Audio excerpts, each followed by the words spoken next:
नमस्ते दोस्तों, कटारिया संस्कृत क्लास में आपका स्वागत है। ठीक है दोस्तों, इस चैनल के माध्यम से जो संज्ञा प्रकरण पढ़ाया जा रहा था, अब उसके प्रसंग को, उसकी प्रक्रिया को आगे बढ़ाते हैं। ठीक है दोस्तों, तो इससे पहले हम लोगों ने जो इत संज्ञा करने वाले जो सूत्र थे, उन सूत्रों के बारे में पढ़ा। अब इस वीडियो के माध्यम से हम लोग संज्ञा करने वाले अर्थात संज्ञा विधायक जो सूत्र हैं, उन संज्ञा विधायक सूत्रों के बारे में चर्चा करते हैं। ठीक है दोस्तों, तो हमारा पॉइंट रहेगा, हमारा टॉपिक रहेगा संज्ञा प्रकरण अर्थात संज्ञा विधायक सूत्र। अब हम लोग आगे पढ़ने वाले। हमारा टॉपिक है आज का संज्ञा प्रकरण, और उस संज्ञा प्रकरण के अंदर पहला सूत्र अर्थात पहला विधायक सूत्र निकल कर के आता है लोप संज्ञा। कौन सा संज्ञा है? लोप संज्ञा विधायक सूत्र। ध्यान रखना दोस्तों, एग्जाम के अंदर लिखा हुआ मिलेगा लोप संज्ञा विधायक सूत्र। लोप संज्ञा विधायक सूत्र। ठीक है दोस्तों, तो लोप संज्ञा विधायक सूत्र कौन सा है, अब उसके बारे में देखिए दोस्तों। लोप संज्ञा विधायक सूत्र होता है अदर्शनम लोपः। अदर्शनम लोपः अर्थात प्रसक्त वर्ण का दिखाई न देना ही, प्रसक्त वर्ण का दिखाई न देना ही क्या कहलाती है? लोप संज्ञा कहलाती है। प्रसक्त वर्ण का दिखाई न देना ही क्या कहलाएगी? लोप संज्ञा कहलाती है। ठीक है दोस्तों, तो ये था हमारे पास में लोप संज्ञा विधायक सूत्र। तो लोप संज्ञा विधायक सूत्र कौन सा होगा? अदर्शनम लोपः अर्थात जो वर्ण होंगे वो दिखाई नहीं दे, तो फिर उसकी कौन सी संज्ञा होगी? लोप संज्ञा। ठीक है दोस्तों, लेकिन इससे संबंधित जब आपके पास में क्वेश्चन आएगा तो 100% आपसे गलत होने की संभावना ज्यादा रहेगी। देखिए दोस्तों, यदि आपके पास में ऐसा क्वेश्चन आए तो उसको किस तरीके से हैंडल करना है, क्योंकि हमारे पास में ये क्वेश्चन जो आएगा वो इस तरीके से लिखा हुआ होगा कि लोप संज्ञा विधायक सूत्रम किम, विधायक सूत्रम किम, ऐसा लिखा हुआ मिलेगा दोस्तों अपने। लोप संज्ञा विधायक सूत्रम किम, उस समय वहां पर जैसे कि ऑप्शन होंगे ए, और पहला ऑप्शन होगा आपके पास में तस्य लोपः है, और दूसरा ऑप्शन होगा आपके पास में जैसे कि बै, उसमें लिखा हुआ होगा अदर्शनम लोपः है। ठीक है दोस्तों, उसके बाद में होंगे जैसे कि से के अंदर लिखा हुआ होगा तुल्यस्य प्रयत्नम सवर्णम, ऐसा यहाँ पर ऑप्शन होंगे, और दै को आपी में एक ऐसा ऑप्शन लगा हुआ होगा। तो अपने को उस समय ध्यान रखना है कि क्वेश्चन क्या कह रहा है। उस समय अपने को ध्यान रखना है कि लोप संज्ञा विधायक सूत्र, कौन सा सूत्र पूछ रहा है? विधायक सूत्र। तो विधायक सूत्र जो होगा वो कौन सा है? लोप संज्ञा विधायक सूत्र। तो कौन सा है? अदर्शनम लोपः है। तो उस समय हम लोग कौन सा ऑप्शन लगाएंगे? बी वाला ऑप्शन करेंगे। देखिए दोस्तों, अब यही वाला जो क्वेश्चन था जो मैं कह रहा था कि आपको थोड़ा सा कंफ्यूज करेगा, वो सिर्फ एग्जामिनर क्या करेगा, यहां से ये जो विधायक शब्द लिखा हुआ है इसको हटाएगा। तो क्वेश्चन पूछेगा लोप संज्ञा सूत्रम किम, लोप संज्ञा करने वाला सूत्र कौन सा है? तो लोप संज्ञा करने वाला सूत्र ये तो कौन सा था? विधायक सूत्र था, और लोप संज्ञा करने वाला सूत्र कौन सा बन जाएगा? तस्य लोपः है। तो दोस्तों ध्यान रखना, लोप संज्ञा सूत्र कौन सा होता है? तस्य लोपः। ठीक है दोस्तों, तो इस क्वेश्चन में से 100% शायद क्वेश्चन आने की संभावना है, और आ भी सकता है, अच्छा क्वेश्चन है। तो इस शब्द को आप लोग अच्छे से ध्यान करके रखें और याद करके भी रखें, ताकि यदि एग्जाम के अंदर ये क्वेश्चन आता है तो आपसे गलत नहीं हो, क्योंकि हमारी रीड के अंदर एक एक पॉइंट, एक एक जो नंबर होता है उसकी वैल्यू होती है, वही हमें अपने एम तक, अपने टारगेट तक लेकर के जाता है। ठीक है दोस्तों, तो ये था हमारे पास में पहला संज्ञा प्रकरण का पहला सूत्र, और वो निकल करके आया लोप संज्ञा विधायक सूत्र, वो है अदर्शनम लोपः। अब देखिए दोस्तों, उसके बाद में सेकंड नंबर पे आता है हमारे पास में संहिता। संहिता संज्ञा विधायक सूत्र, संहिता संज्ञा विधायक सूत्र। ठीक है दोस्तों, तो नेक्स्ट निकल कर क्या आता है हमारे पास में संहिता। अब देखिए दोस्तों, संहिता जो शब्द होता है, इस संहिता शब्द का अर्थ होता है जैसे कि हम लोग बोलते हैं संधि, अर्थात संधि को हम लोग क्या कहते हैं, संहिता। संधि को ही क्या कहते हैं, संहिता। चाहे आपसे एग्जाम के अंदर संधि की परिभाषा पूछे या फिर संहिता शब्द की परिभाषा पूछे, आपको परिभाषा बतानी होगी जो हम लोग आगे पढ़ेंगे। लेकिन अपने को याद रखना है कि जो संहिता शब्द है उस संहिता शब्द का अर्थ क्या होगा, संधि।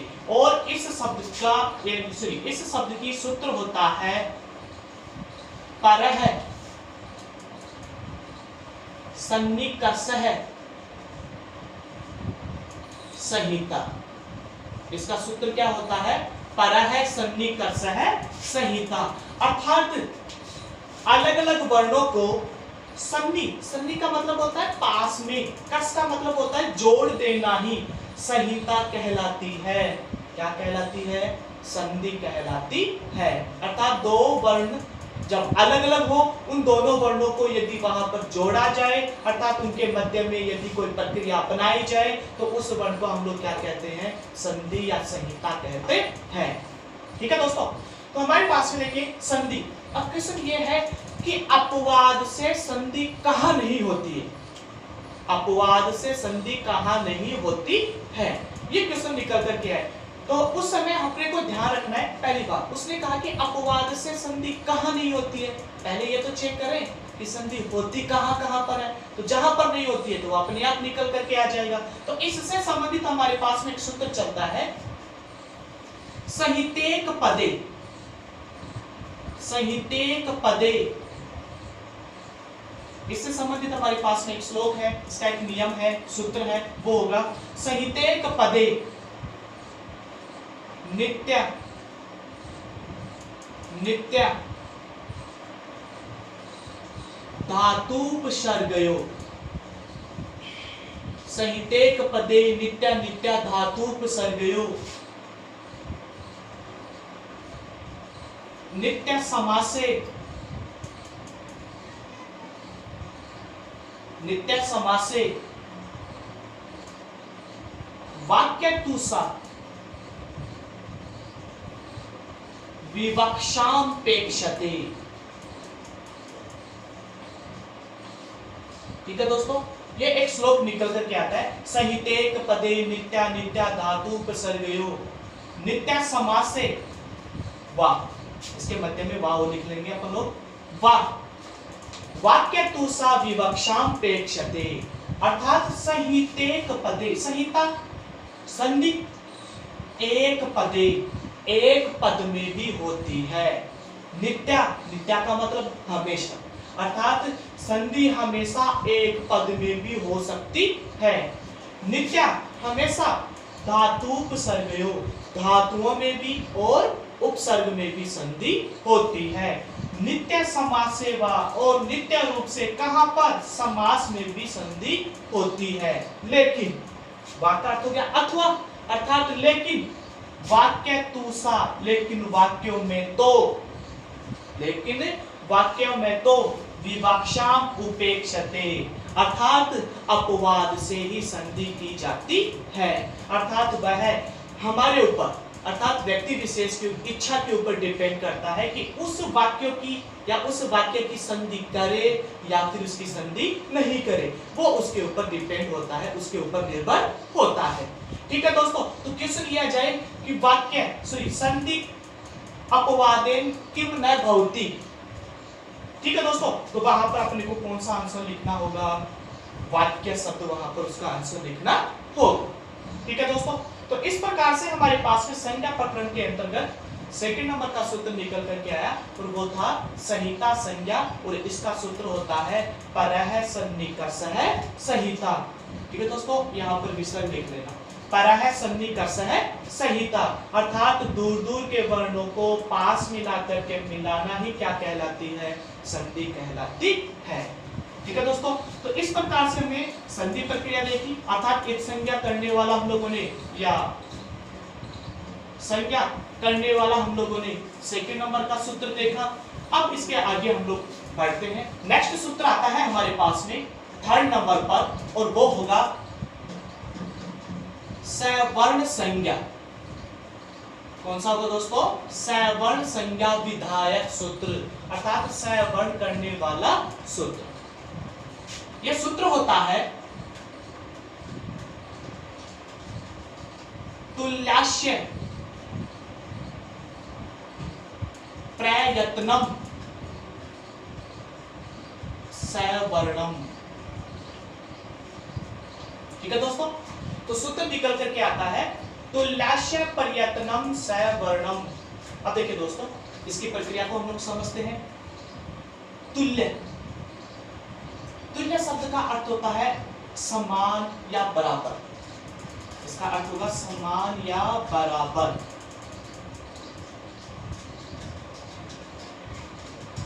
समान या बराबर। यहां पर निकल करके आया आश्य। आश्य जो शब्द है, इस आश्य शब्द का अर्थ होगा उच्चारण स्थान। उच्चारण स्थान। और उसके आगे लिखा हुआ है हमारे पास में प्रयत्न। प्रयत्न मुख्य रूप से दो थे, उसमें से सिर्फ हम लोग एक ही लेंगे, और वो कौन सा होगा? आभ्यंतर यत्न। कौन सा होगा हमारे पास में? आभ्यंतर यत्न। अर्थात अब परिभाषा बन जाती है, अर्थात वे वर्ण जिनका उच्चारण स्थान और आभ्यंतर यत्न क्या हो? समान हो या फिर बराबर हो, तो उन वर्णों की क्या हो जाती है? सवर्ण संज्ञा हो जाती है। ठीक है दोस्तों, दोबारा से देखते हैं। वे वर्ण जिनका उच्चारण स्थान और आभ्यंतर यत्न समान हो, उन वर्णों की हमेशा कौन सी संज्ञा हो जाएगी? सवर्ण संज्ञा हो जाती है। जैसे एग्जांपल लेते हैं अपन लोग, जैसे कि अपने पास में आया ए और यहां पर मैंने लिख दिया कै। दो वर्ण हमारे पास में है, तो इन दोनों वर्णों को जब हम लोग जोड़ेंगे तो सवर्ण कहलाएगा। लेकिन ये सवर्ण होंगे क्यों, कैसे, किस तरीके से हम लोग निश्चित करेंगे, तो वो देखते हैं। देखिए दोस्तों, ए का उच्चारण स्थान कौन सा हुआ? कंठ। कौन सा हुआ? कंठ। और कै जो था, इस कै का भी उच्चारण स्थान कौन सा हुआ? कंठ। ये तो हुआ इसके बाद में उच्चारण स्थान की कहानी। अब उसके बाद देखो हमारे पास में क्या आ गया?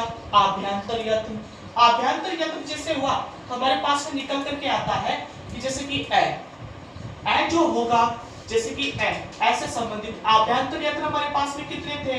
5। पहला तो था स्पष्ट, दूसरा ईषत स्पष्ट, तीसरा ईषत विवृत, फिर उसके बाद में था विवृत, और अंत में आया था हमारे पास में संवृत। अब देखिए दोस्तों, यहां पर आ गया हमारे पास में ए। अब देखिए ए यदि लौकिक प्रक्रिया होगी तो क्या मानेंगे? संवृत, और व्याकरण की प्रक्रिया होगी तब क्या मानेंगे? विवृत। ठीक है दोस्तों, तो हम लोग यहाँ पर एक पॉइंट ले लेते हैं, यहाँ विवृत, क्योंकि व्याकरण में जुड़ेगा तो क्या बन जाएगा? विवृत। अब क्या आ गया? व्यंजन। व्यंजन वर्ण जो है उसका आभ्यंतर यत्न क्या होगा? यानी कि हमारे पास में आया था स्पष्ट। स्पष्ट के अंदर हम लोग ले रहे थे कैसे लेकर के मैथक के वर्ण जो होते हैं उनको क्या कहते हैं? स्पष्ट वर्ण। अर्थात हमारे पास में क्या आ गया? स्पष्ट वर्ण। अब यहाँ पर देखिए दोस्तों, ए और कै वर्ण जो लिखा था हमने, उसका उच्चारण स्थान कंठ समान है, बराबर है। लेकिन यहाँ पर देखिए इसका आभ्यंतर यत्न क्या बना? विवृत, और इसका आभ्यंतर यत्न क्या बना? स्पृष्ट। और देखिए जब इन दोनों का आभ्यंतर यत्न क्या है? अलग है, तो इन दोनों वर्णों की कौन सी संज्ञा नहीं हुई? सवर्ण संज्ञा नहीं होती है। कौन सी संज्ञा नहीं मानी जाएगी? सवर्ण संज्ञा नहीं मानी जाएगी। अब मानेंगे कौन से? अब वो चेक करें। जैसे कि मैंने लिया ए के बाद में लिखा आ, ए के बाद में लिखा आ, तो देखो ए का उच्चारण स्थान कौन सा होगा? कंठ, और आ का भी उच्चारण स्थान कौन सा होगा? कंठ। ठीक है दोस्तों, विवृत। व्याकरण की प्रक्रिया दशा, क्योंकि ये वर्ण जुड़ेंगे तो ये वाला वर्ण क्या बनेगा? विवृत बनेगा। अर्थात यहाँ पर इसका आभ्यंतर यत्न क्या माना हमने? विवृत, और आ का आभ्यंतर यत्न भी क्या होगा? विवृत। अर्थात उच्चारण स्थान कंठ दोनों में समान है, आभ्यंतर यत्न दोनों में समान है, तो इस ए की और आ की हमेशा क्या हो जाएगी? सवर्ण संज्ञा हो जाती है। कौन सी संज्ञा हो जाती है दोस्तों? सवर्ण संज्ञा हो जाती है। तो इस तरीके से अपने को ध्यान में रखना होगा कि वे वर्ण जिनका उच्चारण स्थान भी और आभ्यंतर यत्न भी समान हो तो उन वर्णों की कौन सी संज्ञा होती है, सवर्ण संज्ञा होती है। नेक्स्ट ए के बाद में क्या लिखा, कै। देखो ए के बाद में हम लोगों ने कै लिखा, ये जो ए के बाद में कै लिख रहे हैं अर्थात कभी भी स्वर और व्यंजन वर्ण की सवर्ण संज्ञा नहीं होती है। ठीक है दोस्तों, ध्यान में रखना है कि स्वर और व्यंजन वर्ण जो होते हैं उन स्वर और व्यंजन वर्ण की कभी भी सवर्ण संज्ञा नहीं होती है, इसलिए उनको कौन सा वर्ण नहीं माना गया, सवर्ण संज्ञा नहीं मानी गई है। और इसीलिए वहां पर एक सूत्र आता है ना झलो। कौन सा सूत्र कार्य करता है, ना झलो। मैं का मतलब हो गया नहीं, अच मैं का अर्थ क्या हो गया, नहीं। उसके बाद में आ गया हमारे पास में अच, जय जो होगा वो है का बना हुआ है, जय हो अंतरण श्याम सूत्र के द्वारा। उसके बाद में आ गया हमारे पास में हल, अर्थात नहीं होती है। अच का मतलब स्वर और हल का मतलब व्यंजन, अर्थात स्वर और व्यंजन वर्ण की कभी भी सवर्ण संज्ञा नहीं होती है।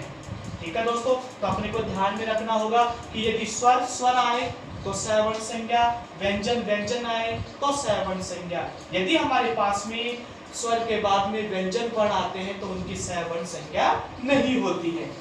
ठीक है दोस्तों, अब इसी प्रक्रिया के अंदर हमारे पास में एक नियम और चलता है, एक नियम और निकल करके आता है, और वो होगा हमारे पास में जैसे कि पूछा भी आता है, और वो होगा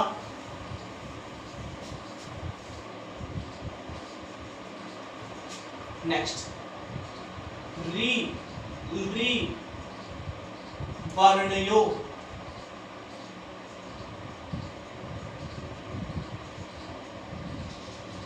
मिथ्या है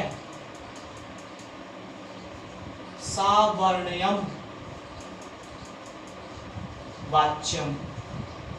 ठीक है दोस्तों, नेक्स्ट सवर्ण संज्ञा का पहला सूत्र तो था तुल्याश्य पर्यतनम सवर्णम, वो इसका विधायक सूत्र है, अर्थात विधायक सूत्र निकाला। फिर उसके बाद में निकाला हम लोगों ने ना जलो, वो सूत्र सिर्फ इतना कहता है कि स्वर और व्यंजन की कभी भी सवर्ण संज्ञा नहीं होती है।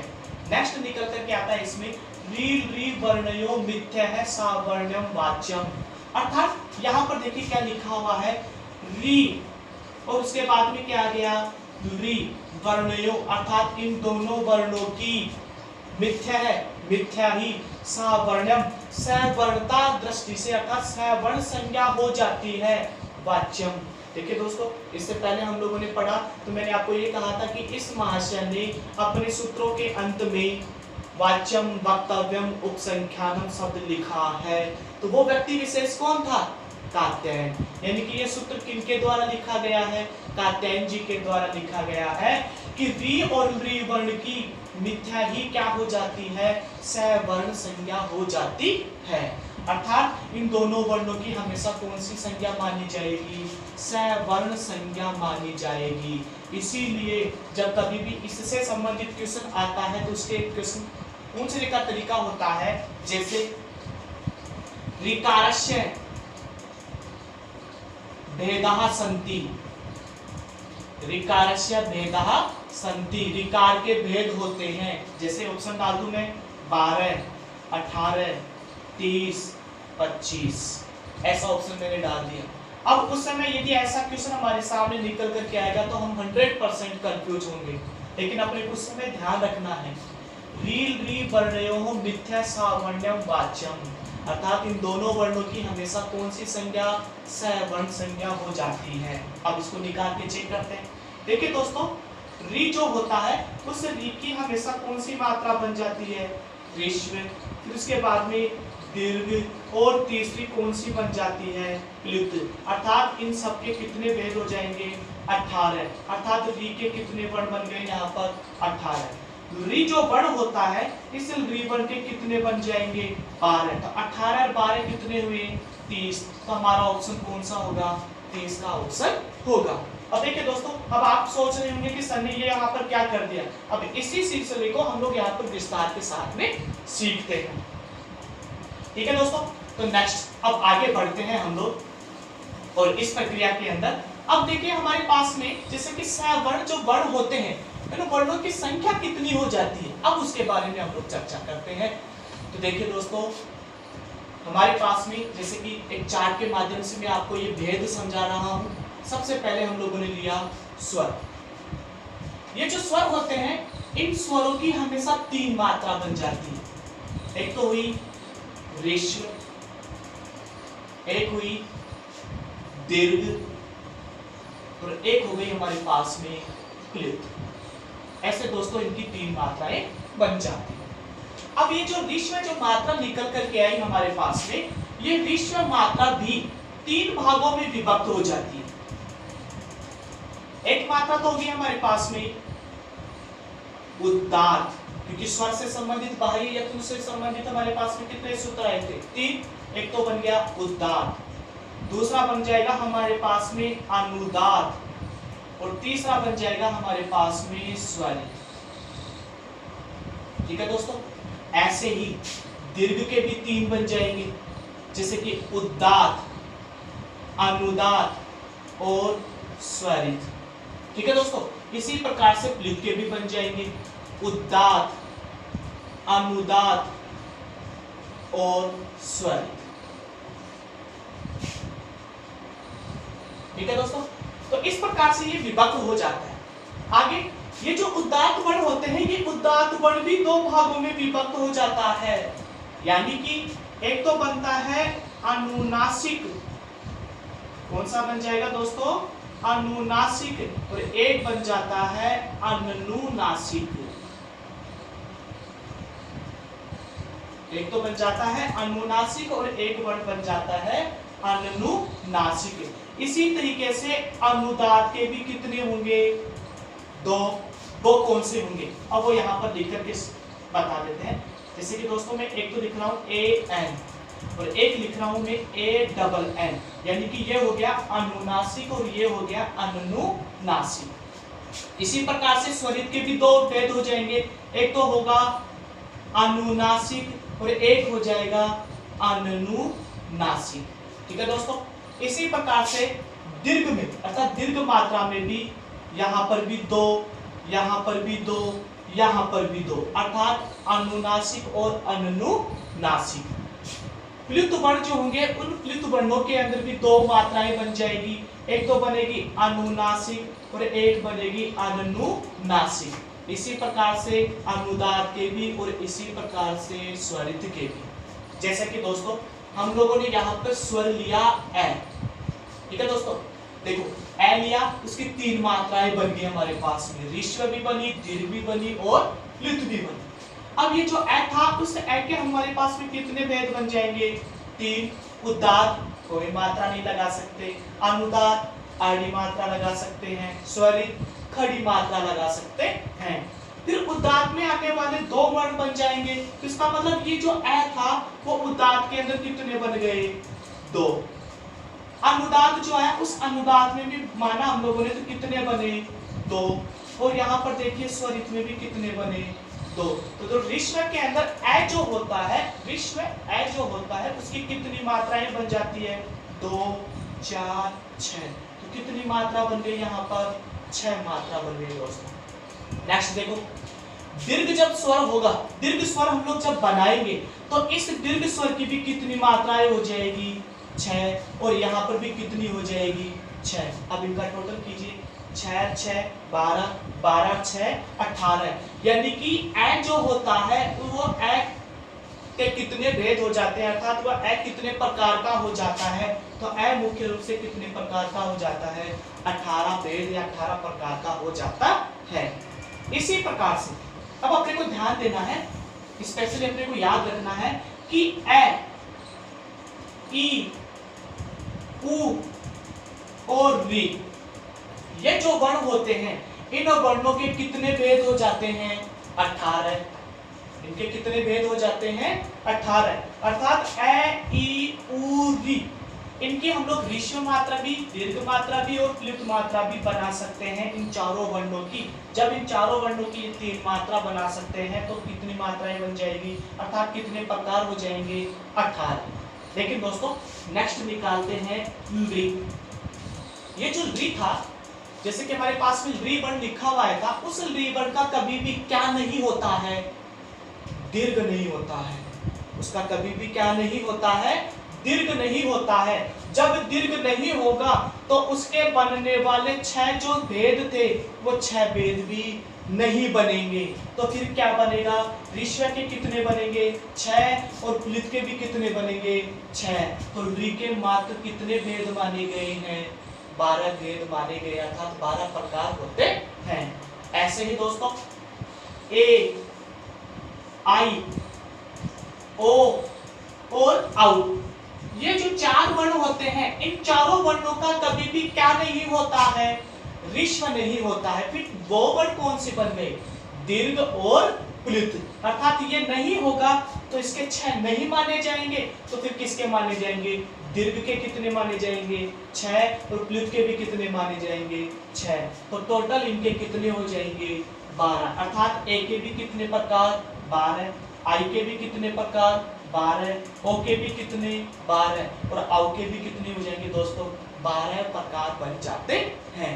तो इस प्रकार से हमारे पास में इससे संबंधित कोई क्वेश्चन निकल करके आ सकता है कि लृकारस्य भेदा सन्ति, क्वेश्चन ये आ जाए हमारे पास में, लृकारस्य भेदा सन्ति, लृकारस्य भेदा सन्ति, लृकार के भेद होते हैं 12, 18, 15 और 30 नहीं दोस्तों 25 डाल देता हूँ एक बार, ठीक है।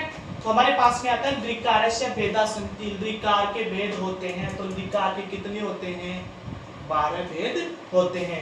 लेकिन दोस्तों यहाँ पर देखिए 12, 18, 12, 25 ये ऑप्शन थे, इसलिए हम लोगों ने कौन सा ऑप्शन लगाया है, 12 ऑप्शन लगाया है।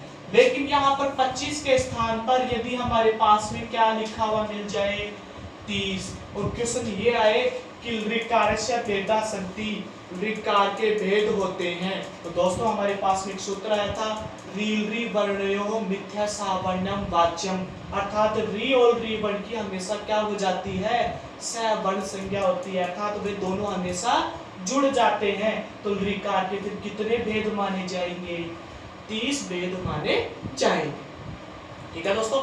तो ये था हमारे पास में चलने वाली सवर्ण संज्ञा, और सवर्ण संज्ञा के अंदर जो हमारे पास में आने वाले जो स्वर थे, उन स्वरों को यहाँ पर प्रकार जो थे उनको यहाँ पर विभक्त किया गया है। अब इसके आगे हम लोग नेक्स्ट प्रक्रिया को पढ़ते हैं, और इसका नेक्स्ट सूत्र होगा संयोग संज्ञा।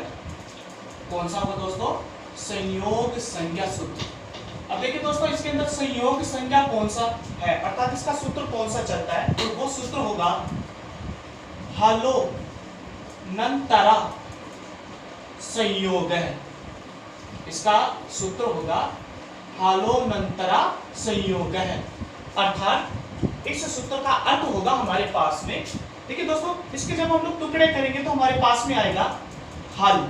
हल शब्द का अर्थ होता है व्यंजन। अनंतरा शब्द लिखा हुआ यहाँ पर अनंतरा, अनंतरा शब्द का अर्थ हो गया इसके बाद में भी, अर्थात यदि हमारे पास में क्या हो, हल वर्ण हो, और उन हल वर्णों के आगे क्या लिखा हुआ हो, हल वर्ण हो, तो उन दोनों वर्णों की हमेशा कौन सी संज्ञा हो जाएगी, संयोग संज्ञा हो जाती है।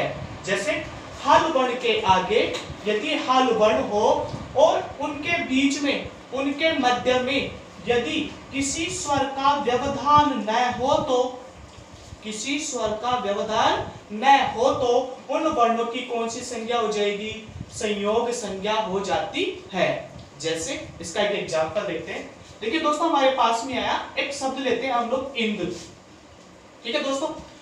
जैसे कि हम लोग इसके टुकड़े करेंगे तो हमारे पास इसके टुकड़े बनेंगे ई, आधा न, और उसके बाद में द, और उसके बाद में यहाँ पे लिखा लिया हम लोगों ने र, ठीक है दोस्तों। अब देखो यहाँ पर स्वर, स्वर के बाद में व्यंजन, और व्यंजन के बाद में क्या आ गया, व्यंजन, अर्थात व्यंजन के बाद में क्या आ जाए, व्यंजन, अर्थात हल वर्ण के आगे क्या आ जाए, हल वर्ण। तो इन दोनों वर्णों की वहां पर कौन सी संज्ञा हो जाएगी, संयोग संज्ञा हो जाती है। अर्थात ये दोनों वर्ण जो थे, ये दोनों वर्ण एक जगह यहाँ पर मिल जाते हैं, लेकिन पूर्व वाला वर्ण क्या हो जाएगा, आधा हो जाएगा। अब इसके आगे देखिए दोस्तों, यहाँ पे लिखा हुआ है र, अर्थात ये इस र के अंदर जोड़ देंगे तो हमारे पास में शब्द क्या बन जाएगा, इंद्र है। ऐसा ही नेक्स्ट एग्जांपल आता है, जैसे कि सरस्वती, ऐसा शब्द आ गया, ठीक है दोस्तों। अब देखिए सरस्वती यहाँ पे शब्द लिखा हुआ है, इसके टुकड़े करेंगे तो हमारे पास में बनेगा स प्लस ए प्लस रे को हलंत करेंगे तो ए, उसके बाद में आ गया हमारे पास में स, उसके बाद में वै को हलंत किया तो ए, और उसके बाद में लास्ट में हम लोग टी लिख देते हैं। तो देखते हैं दोस्तों, व्यंजन, व्यंजन के बाद में स्वर, फिर व्यंजन, व्यंजन के आगे स्वर, उसके आगे देखिए व्यंजन, व्यंजन के बाद में क्या आ गया, व्यंजन, अर्थात जब दो व्यंजन वर्णों के मध्य में क्या नहीं हो, स्वर नहीं हो, तो उन दोनों वर्णों की कौन सी संज्ञा हो जाएगी, संयोग संज्ञा। तो दोस्तों इस प्रकार से हमारे पास में संयोग संज्ञा का सूत्र निकल करके आता है, हलो अनंतरा संयोग है। अर्थात जब दो हल वर्णों के बीच में किसी स्वर का व्यवधान न हो तो उन वर्णों की क्या हो जाएगी, संयोग संज्ञा हो जाती है। ठीक है दोस्तों, तो हमारे पास में नेक्स्ट सूत्र था संयोग संज्ञा। अब इसके बाद में हमारे पास में एक सूत्र और आता है जिसको हम लोग कहते हैं प्रत्याहार सूत्र। ठीक है दोस्तों, तो हम लोग नेक्स्ट सूत्र लिखते हैं, अब उसके बारे में चर्चा करते हैं, सीखना प्रारंभ करते हैं, और हमारे पास में नेक्स्ट सूत्र होगा प्रत्याहार सूत्र।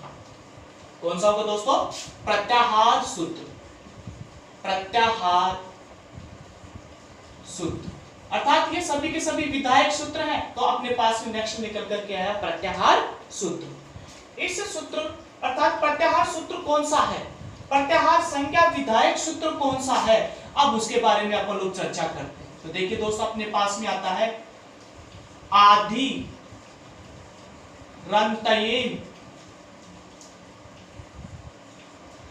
संहिता, आदि रंतयेन संहिता, अर्थात अब देखिए आदि रंतयेन, एक बार तो अपन लोग यहां तक निकालिए। अब आगे पढ़ते हैं अपन लोग संहिता। देखिए दोस्तों, मैंने लिखा यहाँ पर प्रत्याहार संज्ञा सूत्र, ध्यान रखना, इस प्रत्याहार संज्ञा सूत्र को कौन सा सूत्र भी कहते हैं, संहिता संज्ञा विधायक सूत्र भी कहते हैं। कौन सा सूत्र कहते हैं, संहिता संज्ञा विधायक सूत्र भी कहते हैं। ध्यान रखना, एग्जाम के अंदर यदि प्रत्याहार आए तो अपने को ऑप्शन लगाने होंगे आदि रंतयेन संहिता, और यदि संहिता संज्ञा विधायक सूत्र पूछे तो भी अपने को क्या लगाना है, आदि रंतयेन संहिता। ठीक है दोस्तों, अब इसके टुकड़े करके हम लोग इसको सीखते हैं। देखो दोस्तों, इसके अंदर सबसे पहले हमारे पास में आया आदि, र जो था उसका विसर्ग हो गया, उसके बाद में हमारे पास में आ गया अंतयेन। आदि, आदि शब्द का अर्थ होता है दोस्तों प्रारंभ, क्या हो जाएगा, प्रारंभ, और अंतयेन, अंतयेन शब्द का अर्थ हो जाएगा अंतिम।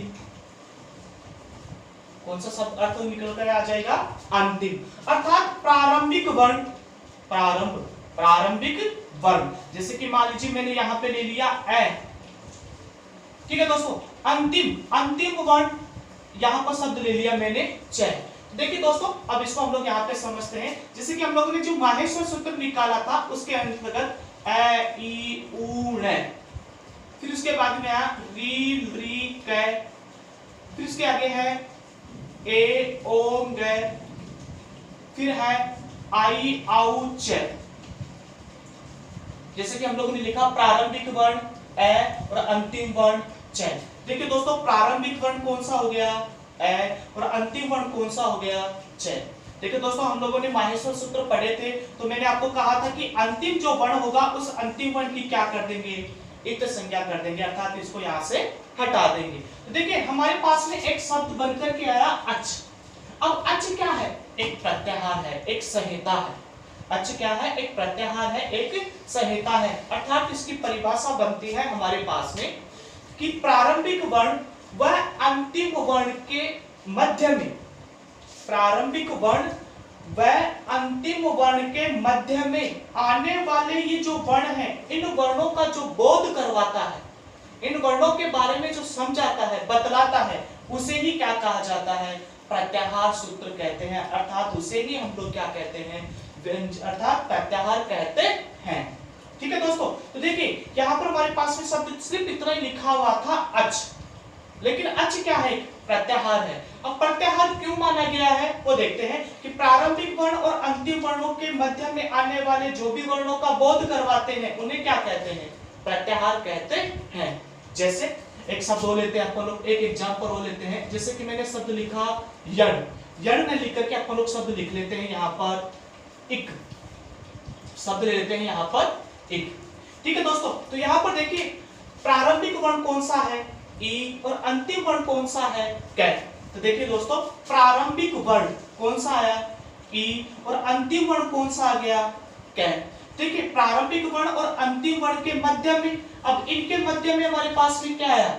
ई, उ, री और ली, ये चार वर्ण निकल कर के आए। अर्थात इन चारों वर्णों का बोध कौन करवा रहा है? इक। तो इक क्या बन जाएगा? एक प्रत्याहार बन जाएगा। अर्थात इन वर्णों का बोध करवाते हैं उन शब्दों को क्या कहते हैं? प्रत्याहार कहते हैं। ठीक है दोस्तों, तो देखिए नेक्स्ट सूत्र निकल कर के आया था प्रत्याहार सूत्र, और प्रत्याहार सूत्र होता है आदिरंतयेन संहिता। अर्थात प्रत्याहार को कौन सा सूत्र भी कहा जाता है? संहिता संज्ञा विधायक सूत्र भी कहते हैं। प्रारंभिक वर्ण व अंतिम वर्णों के बीच में मध्य में आने वाले वर्णों का जो बोध करवाते हैं उन वर्णों को, अर्थात उस शब्द को हम लोग क्या कहते हैं? प्रत्याहार कहते हैं। ठीक है दोस्तों, यह था हमारे पास में चलने वाला संज्ञा प्रकरण, और ये जो मैंने सूत्र आप लोगों को इस चैनल के माध्यम से बताया, तो इन्हें तो 100% याद करके रखना ही होगा अपने को। इनमें से कोई ना कोई एक सूत्र हमसे पूछा जाता है, जैसे एग्जाम के अंदर क्वेश्चन ये आ जाए, संयोग संज्ञा विधायक सूत्र किम? संयोग संज्ञा विधायक सूत्रम किम? विधायक सूत्रम किम? ऐसा हमारे पास में क्वेश्चन आ गया। ठीक है दोस्तों, नेक्स्ट देखिए संयोग संज्ञा विधायक सूत्रम किम। अब देखिए इसके अंदर हमारे पास में ऑप्शन आता है, जैसे कि पहला तस्य लोप है, सेकंड वाला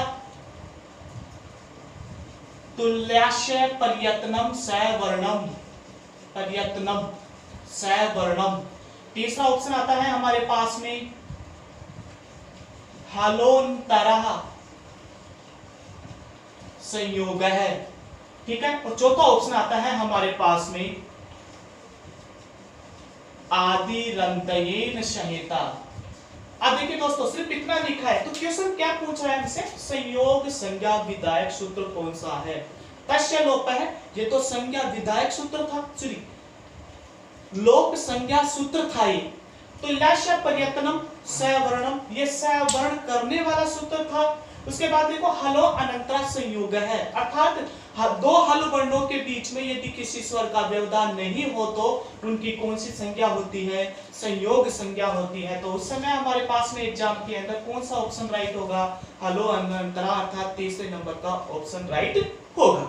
ऐसे ही इनसे संबंधित हमारे पास में ऐसा कोई क्वेश्चन एग्जाम के अंदर हम लोगों से पुट अप कर सकता है। जैसे अभी फर्स्ट ग्रेड की एग्जाम के अंदर क्वेश्चन पूछा गया था कि लोप संज्ञा विधायक सूत्रम किम। संस्कृत डिपार्टमेंट की जो एग्जाम लगी थी उसके अंदर क्वेश्चन पूछा गया था कि लोप संज्ञा विधायक सूत्रम किम, तो वहां पर उसका आंसर था दर्शनम लोप है। ठीक है दोस्तों, यदि आपको ये चैनल पसंद आया हो तो आप इस चैनल को लाइक करें, शेयर करें और सब्सक्राइब करें। धन्यवाद।